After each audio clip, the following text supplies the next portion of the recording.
자, 기억을 떠올리시기 위해서부터 다시 한번 쭉 제가 읽으면서 하겠습니다. 자, 37장.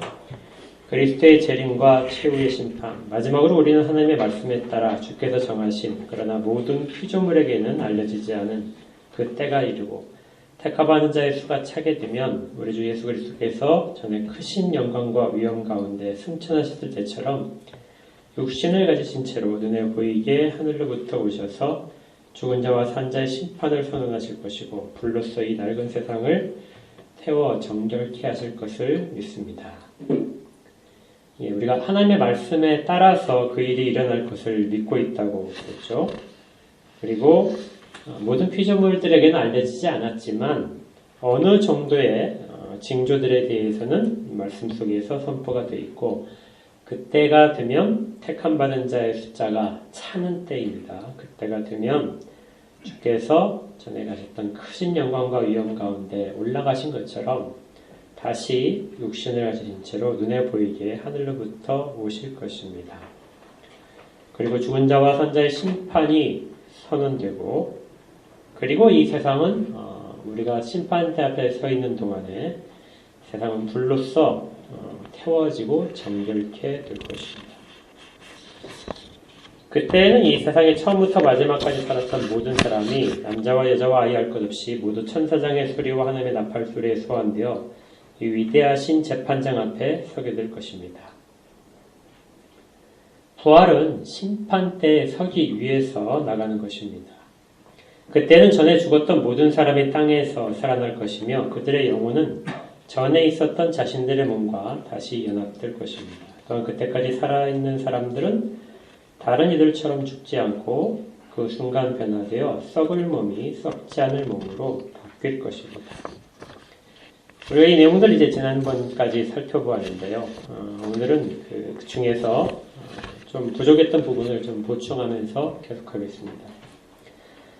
주께서 육신을 가지시고 부활하시고 승천하셨기 때문에 그 육신으로 이 땅 가운데 재림을 하실 것이다. 이것은 전적으로 우리를 위한 것입니다. 주께서 육신을 입으실 필요가 없었고 또 육신을 가지신 채로 또 부활하실 필요도 없었고 재림하실 때까지 육신을 가운데 그리고 영원히 육신을 가지실 이유가 우리와의 관련성이 없다면 그다지 필요성이 발생하지 않습니다. 전적으로 우리를 위한 것이죠. 그래서 우리는 이 주님이 육신을 가지신 거에서부터 많은 위로를 받습니다. 우리를 위한 것이기 때문에 어떤 점에서 우리를 위하시는가를 발견할 수 있어야 되겠죠. 첫 번째는 하나님은 영이시기 때문에 하나님을 본 사람이 없습니다. 아무도 하나님을 볼 수가 없죠. 그렇지만 하나님은 하나님 스스로를 사람들에게 나타내실 필요가 있었죠. 그래서 때에 따라서 육신을 가지신 것처럼 나타나시기도 하시고 또 실제적으로 그리스도께서 오신 것입니다. 이것은 우리의 무지와 부패와 관련이 되어 있습니다. 요한복음 1장 18절에 본래 하나님을 본 사람이 없으되 아버지 품속에는 독생하신 하나님이 나타내셨느니라. 요한일서 4장 14절에서는 아버지가 아들을 세상의 구주로 보내신 것을 우리가 보았고 또 증언한다. 그러니까 하나님이 계신 것과 우리와 밀접한 관계를 맺고 계신 것을 하나님이 육신을 입으신 것을 통해서 우리는 확인할 수가 있습니다. 두 번째는 하나님이 우리 안에 거하신다 하는 표현이 성경에 있는데요. 하나님이 우리 안에 거하신다. 특별히 성령을 받고 성령 우리 안에 거하시는 이 내용들이 어떻게 가능할 것인가? 그냥 관념적으로만 가능한가? 실제로 그것이 일어나는가? 하는 부분에 있어서 성자 하나님이 육신을 입고 이 땅 가운데 오심으로써 그 일이 실제적으로 보통의 인간들에게도 성령 하나님이 머무실 수 있다는 것, 우리 안에 계실 수 있다는 것이 드러나게 됩니다. 이 부분은 우리가 전혀 우리의 생각과 이성의 한계 내에서는 가능하지 않은데 이것이 성경에서 실제적으로 역사 가운데서 발생을 했기 때문에 우리는 그 일이 우리에게 이루어졌음을 믿을 수 있는 것이죠. 요한은 이 부분에 있어서 아주 설명을 잘하는 사도입니다. 요한일서 4장 13절에서 그의 성령을 우리에게 주심으로 우리가 그 안에 거하고 그가 우리 안에 거하시는 것을 안다. 또 누구든지 예수를 하나님의 아들이라 시인하면 하나님이 그의 안에 거하시고 그도 하나님 안에 거하게 된다. 그러니까 하나님이 우리 안에 거하신다는 것이 그것이 충분히 가능하다는 것, 실질적으로 일어나는 일이라는 것을 우리가 기억을 해야 됩니다. 또 이 육신을 가지신 것에서 우리가 또 기억할 수 있는 것은 육신 자체가 어떤 그 아주 버려야 될, 그러니까 육신에 갇혀 있는 것이 우리에게 저주받은 상태가 아니라 육신 자체가 우리의 일부라는 것도 알아야 됩니다. 그러니까 긍정적으로 받아들여야 되는 것이죠. 보통의 사람들이 육신을 부정적으로만 생각하려는 경향성이 많은데 그렇지 않습니다. 육신 자체를 가진 것이 우리의 인격의 일부가 되어야 되는 것이죠. 떨어지지 않습니다. 그래서 인간의 본질은 육체와 그리고 영혼이 함께 늘 있는 상태. 육신을 너무 경멸하고 육신을 혐오하는 속으로 그렇게 해서 사람을 바라보지 말라는 것입니다. 또 우리 종말론에서 계속 살펴보지만 이 육신을 가진 상태가 계속해서 유지된다는 것은 이 땅의 삶과 연속성 있는 부분이 여전히 존재한다는 것이죠. 일부에서는 이 땅의 삶과 영혼의 삶이 완전히 분리된 것처럼 마치 다른 자아가 새롭게 창조된 것처럼 그렇게 생각을 하는 분들이 있긴 있어요. 그렇지만 이 땅에서의 삶에 우리의 것들이 모두가 불연속적이 아니라 연속성을 가진 것들도 여전히 남아있을 수 있다는 것을 알려줍니다. 그게 주님이 육신을 가지고 계신 것에서 알 수 있죠. 또한 주님의 몸이 변한 것처럼 우리의 몸도 언젠가는 그처럼 주님의 몸처럼 바뀔 것이다 하는 기대감을 가지게 합니다. 눈으로 보았기 때문에 그것이 가능하겠죠. 그래서 주께서 부활의 첫 열매가 되셨다는 이 부분은 우리도 동일하게 신령한 몸과 아니면 영원한 그 영광의 몸체를 가지게 될 것을 우리를 하여금 소망을 하게 해줍니다. 그리고 하늘나라에 나중에 천국에 가게 되면 우리 눈으로 주님을 볼 수 있다는 소망이 있겠죠. 우리는 아무도 주님을 본 적이 없어요. 그렇지만 우리 눈으로 주님을 바라보게 될 것입니다. 기대가 안 되세요? 전혀 기대가 안 되세요? 주님을 볼 수 있는데. 그래야 이제 우리 부활한 그 몸의 상태를 이제 조금 더 설명을 하게 되면요. 고린도 전서에 보게 되면 신령한 몸으로 다시 살아난다 이 말은 영적인 몸이라고 말씀을 드렸죠. 그래서 지옥에 갈 사람과 영원한 심판에 처할 사람들과 그 다음에 영광의 몸으로 바뀔 모든 사람들이 다 신령한 몸이 됩니다. 영적인 몸으로 부활을 하는 거예요. 그러나 아마 혹시 이럴 가능성은 있어요. 나중에 이제 선택받은 사람들은, 천국에 들어갈 사람들은 빌립보서에 보게 되면 3장 21절에 이렇게 되어 있어요. 그는 만물을 자기에게 복종하게 하실 수 있는 자의 역사로 우리의 낮은 몸을 자기 영광의 몸의 형체와 같이 변하게 하시리라. 그러니까 선택받은 사람들은 그리스도의 몸처럼 영광의 몸의 형체로 변하게 될 것이다.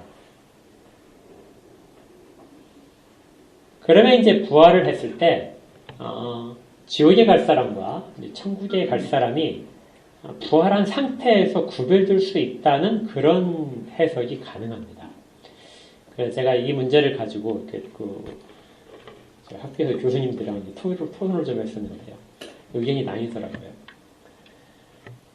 아직 영광의 형체로 나타나진 않았을 것이다. 부활할 때 똑같은 신령한 몸으로 부활은 하지만 심판 때 앞을 거친 다음에 그 영광된 몸의 형체로 바뀌는 사람이 있고 그렇지 않고 지옥으로 가는 사람이 있을 것이다 하는 의견도 있고요.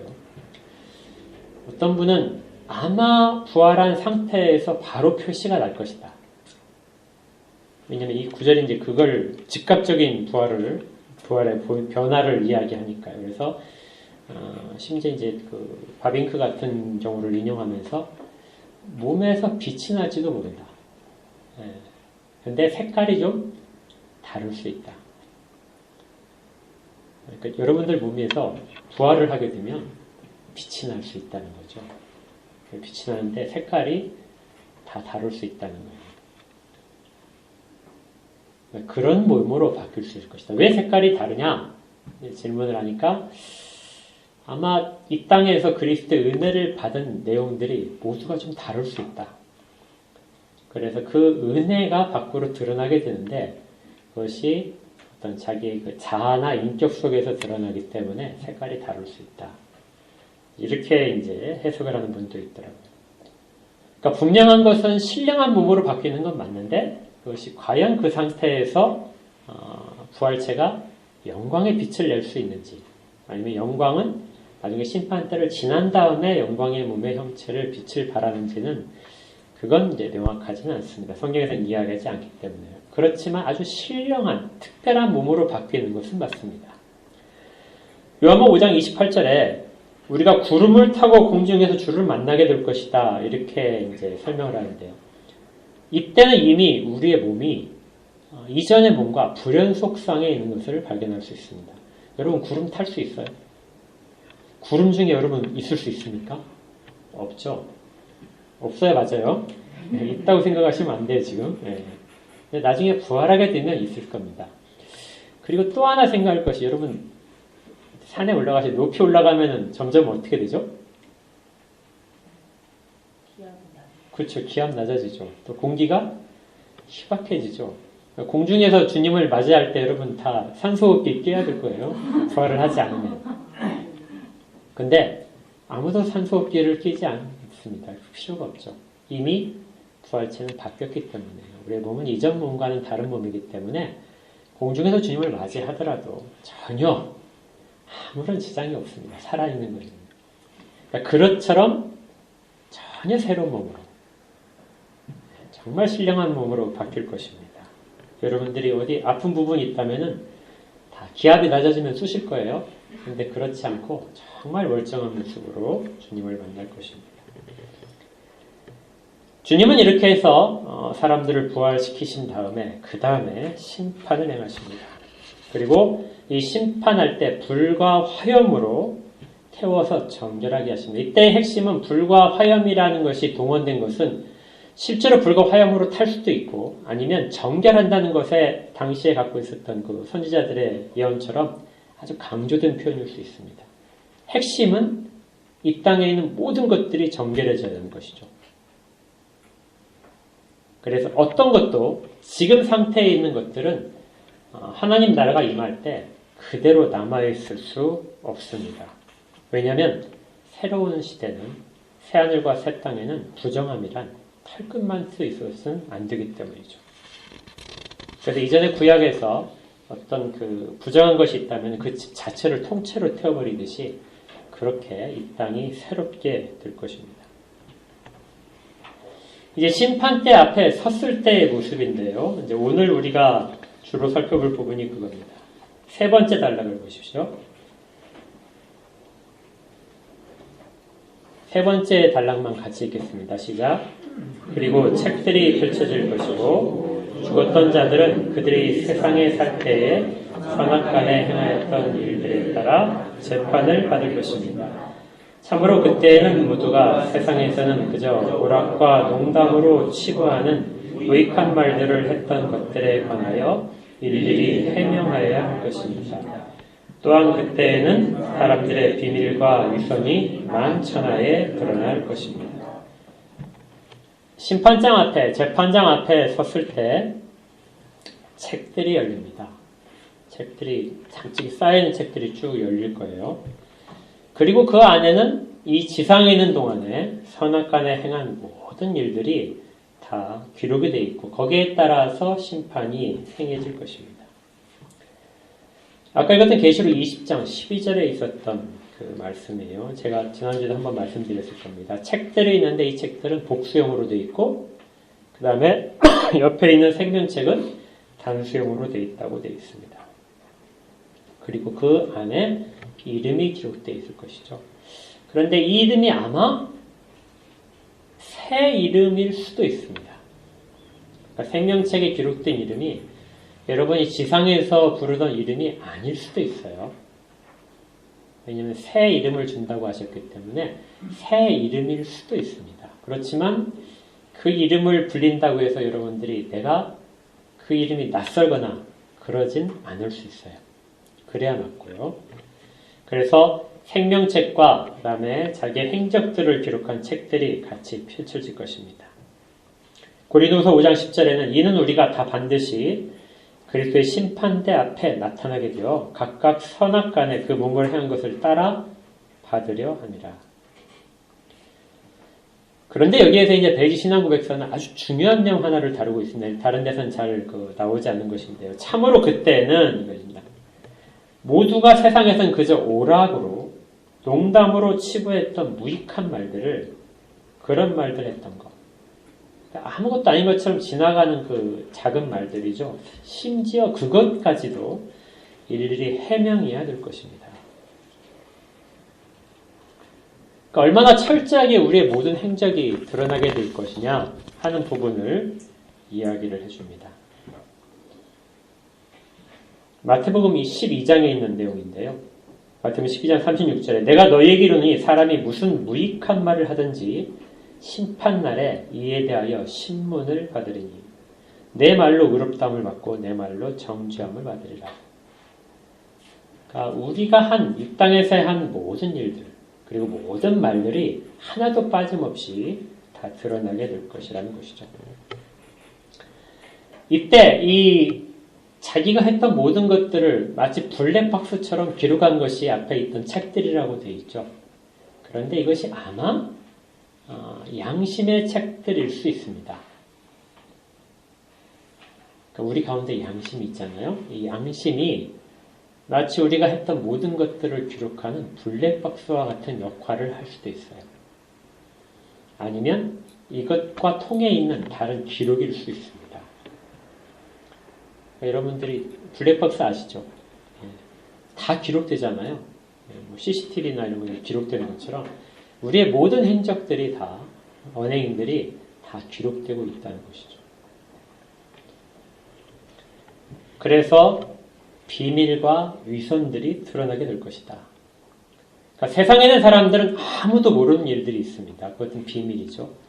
세상의 사람들은 잘못 알고 있는 것이 있어요. 우리가 위선을 저지르기 때문에. 그것들이 그대로 실체가 드러나게 될 것이다. 이제 이런 일들이 심판대에서 일어나게 됩니다. 그러면 우리가 이 땅에서 하는 그 회개들, 양심의 찔림들, 이런 것들은 어떤 역할을 하는가? 모두가 다 나중에 드러날 것이고, 그리고 그것을 통과하고 나서 그것들이 전부 무효가 되면서 우리가 천국으로 들어가는 그런 일이 발생한다면 이 땅에서의 회개가 전혀 필요 없을 수도 있겠죠. 여기에 대해서 바빙크 신학자가 이렇게 말합니다. 그것은 우리의 양심은 늘 우리의 행위들을 심판대 앞에 세운다. 그래서 이것을 이름을 뭐라고 하냐면 내적인 영적 심판이라고 합니다. 양심이 그 역할을 한다는 것이죠. 우리가 어떤 일을 할 때 우리 마음속에, 우리 양심 속에서 지적하고 그리고 그것이 우리를 괴롭게 만드는 이 모든 것들은 하나님이 영적으로 지금 이 땅에서도 여전히 심판하신다는 겁니다. 그리고 우리가 그 일에 대해서 즉시 회개를 하겠죠. 이 일들은 이제 제 생각인데요. 이 일들은 나중에 우리가 심판대 앞에서 책망받을 일, 그 언행이 기록된 모든 것들에 포함되지 않을 수도 있습니다. 이미 내적인 심판을 우리가 거쳤기 때문에 다 드러나고 주 앞에서 우리가 고백을 했기 때문에 그리고 용서받은 것이 확실하기 때문에 그렇지 않을 수도 있습니다. 그런데 그렇게 해석하지 않는 분도 있어요. 나중에 심판탑에 섰을 때 모든 것들이 다 우르르 쏟아지면서 다 우리를 드러내게 될 것이다. 이전에 회개와 회개했던 것들 다 포함해서 그렇게 해서 엄청난 주 앞에서의 부끄러움 속에 잠시 동안은 있을 수 있다. 이렇게 보기도 합니다. 또 정말 이런 경우도 있을 수 있어요. 전혀 우리가 부활하는 순간 우리의 모든 것들은 이전과는 우리의 모든 행적들은 기억나지도 않을 것이다.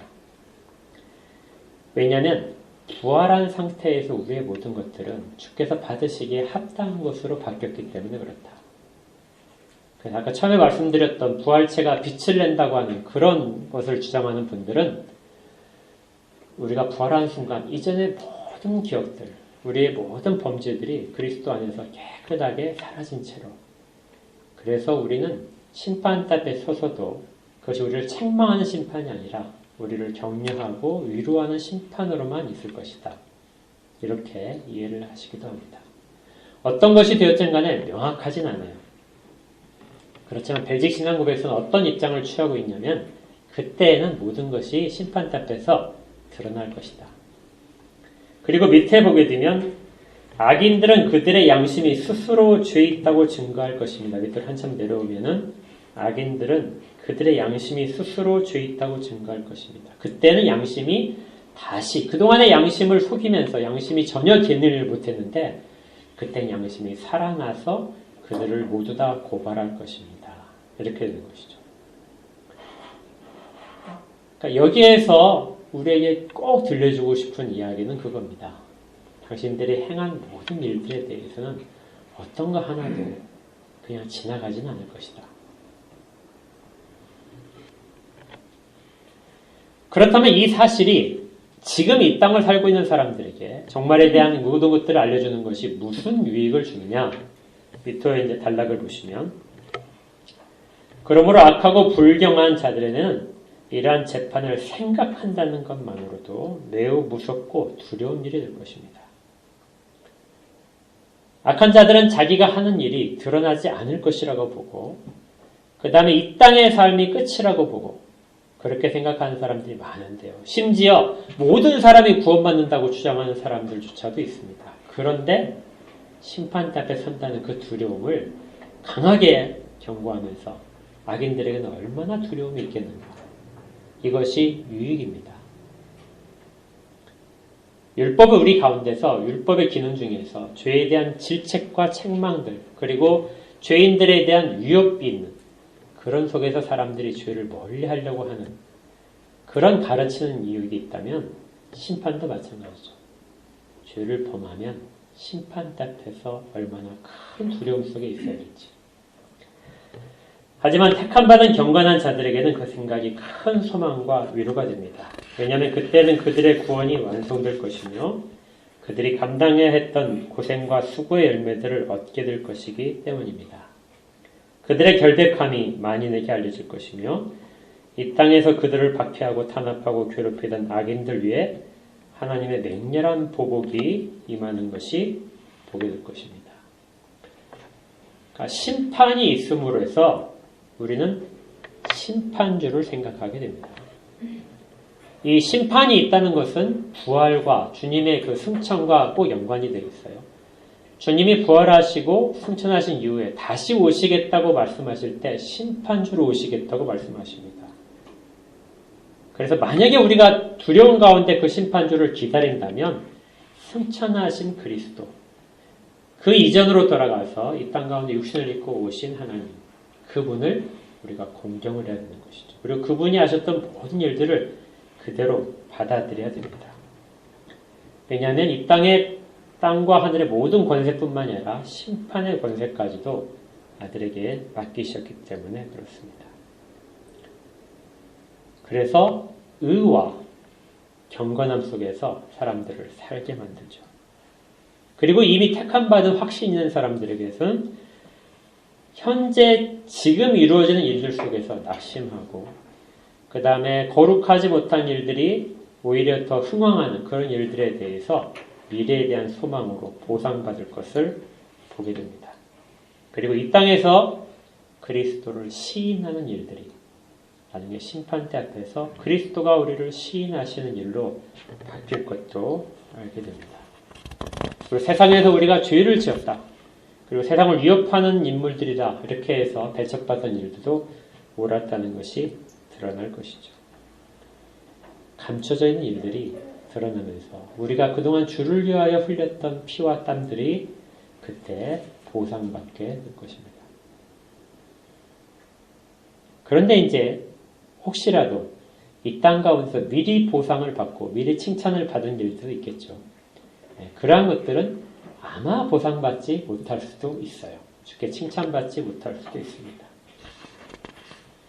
마태복음 5장 11절에서 12절까지 나로 말미암아 너희를 욕하고 박해하고 거짓으로 너희를 거슬러 모든 악한 말을 할 때는 너희에게 복이 있나니 기뻐하고 즐거워하라. 하늘에서 너희의 상이 큼이라.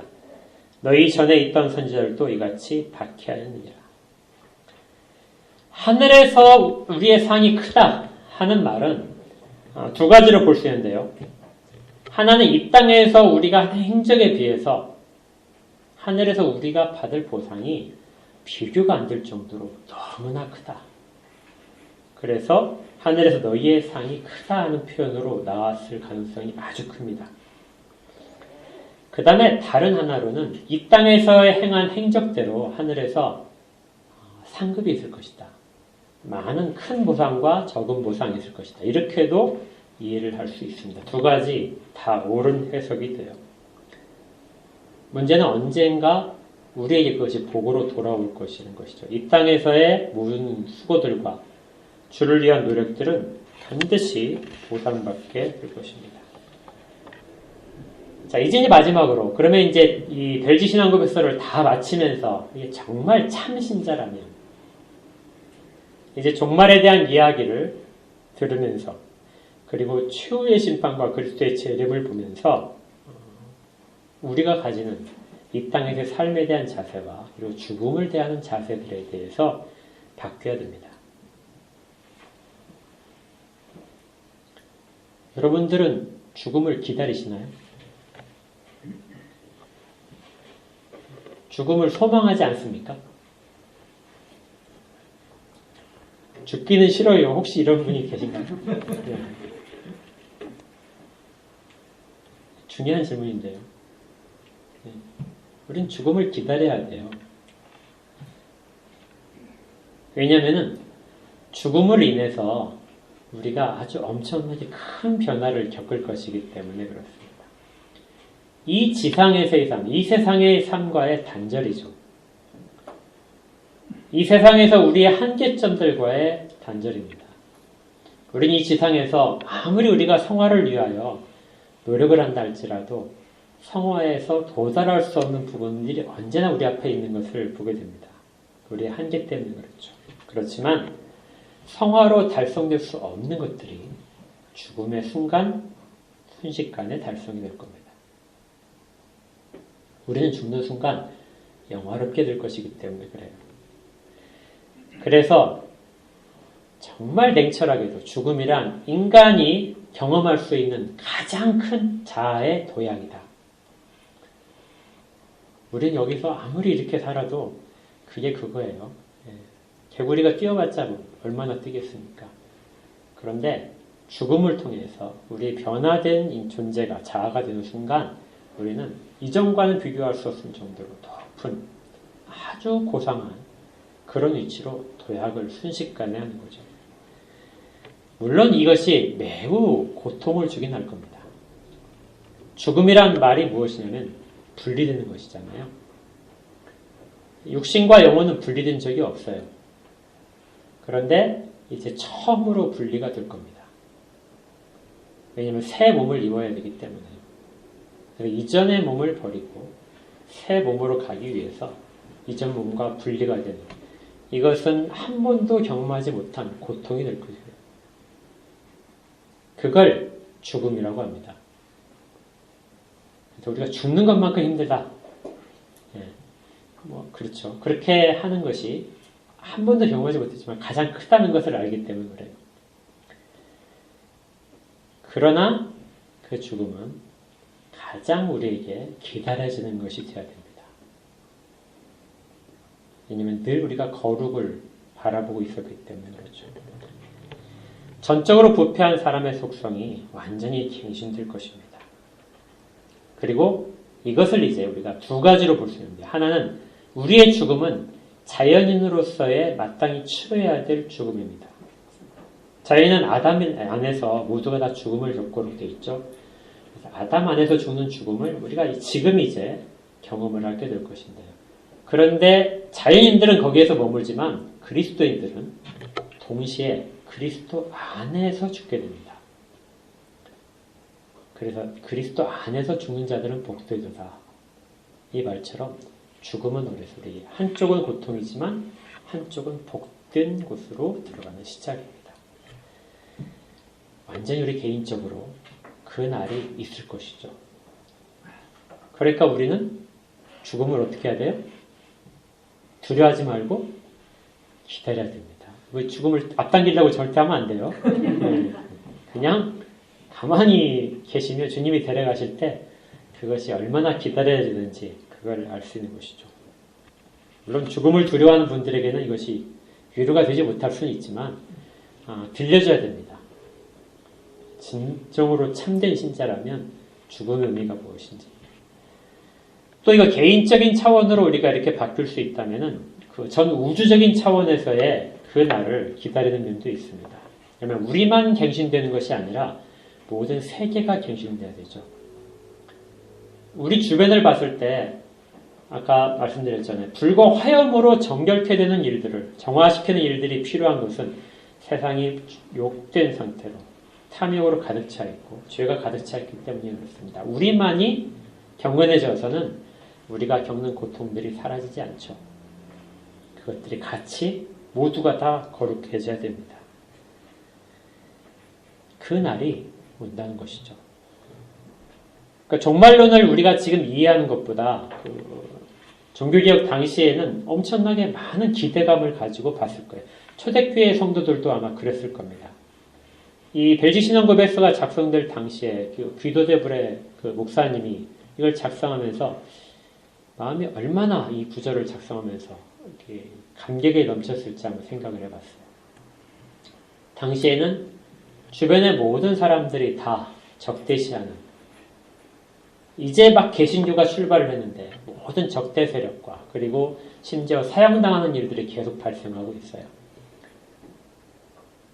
카톨릭에서 박해를 하고 그 다음에 정부에서 박해를 하고 어디에서도 위로를 받지 못합니다. 그럴 때 이 종말론에 있는 구절들을 쓰면서 그리고 이걸 돌려보면서 사람들은 우리가 옳은 것이 마지막에 증명이 될 것이다. 우리가 옳은 것이 마지막에 증명이 될 것이다. 아까 점심시간에 잠깐 그 이야기한 중에 나왔는데 그 조나단 에드워드 목사님이 쓴 책의 심판대 앞에선 그리스도인들인가요? 그러니까 누가 옳은지가 이 땅에서의 바른 길을 가고 하나님 말씀대로 살려고 하던 사람들이 그렇지 않고 세상과 타협하던 그리스도인들과 자기의 탐욕에 젖어있는 그리스도인과 섞여있는 상태에서 마지막에 누가 옳았는지는 심판대 앞에서 드러날 것이다. 그러니까 조나단 에드워드 목사님은 자기는 거기에 대해서 아주 자신한다 이거죠. 나는 그대로 말씀대로 지금 이야기하고 있기 때문에. 우리는 심판날을 이렇게 기다립니다. 모든 것들이 거룩해지고 정결해지는 날. 진리 외에는 모든 것들이 사라지는 날. 이렇게 해서 우리의 종말에 대한 기대가 마치게 됩니다. 언제나 신학의 서적들은 종말론으로 끝을 맺어요. 우리에게 아직 이루어지지 않았지만 거기에 대한 확신을 우리에게 주고 그걸 믿고 다시 현재로 돌아와서 현재를 살아가도록 우리도 그렇게 살아야 됩니다.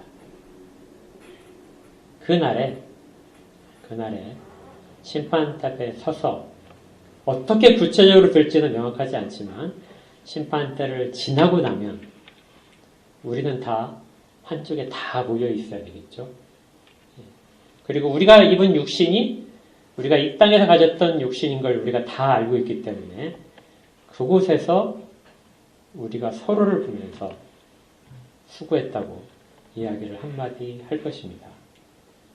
잘 견뎌왔다고. 그렇게 서로를 칭찬하는 그 순간에 다 있기를, 정말 다 있기를 주 이름으로 축복합니다. 기도하겠습니다. 하나님, 종말이 저희들에게 위협이 아니라 참다운 소망으로 비춰집니다. 그날엔 저희가 주님을 볼 것이고 또 주님처럼 영광된 몸의 형체를 입게 될 것이고 그리고 우리가 그동안에 이 땅에 지상에서 했던 모든 일들이 비록 부족하지만 주님을 따랐던 일들임이 드러날 것이기 때문입니다. 그리고 이 땅에 다 받지 못한 주의 칭찬과 상들이 약속되어 있기 때문입니다. 하나님, 우리 모두가 그 일을 하는데 우리의 힘만으로 할 수 없음을 압니다. 아니, 전혀 불가능한 합니다. 성령 하나님께서 우리 가운데 계셔서 돕고 계시고 또 주장하셔서 이끌고 계심을 믿습니다. 그날까지 우리를 꼭 인도하여 주옵소서. 예수님 이름으로 기도합니다. 아멘.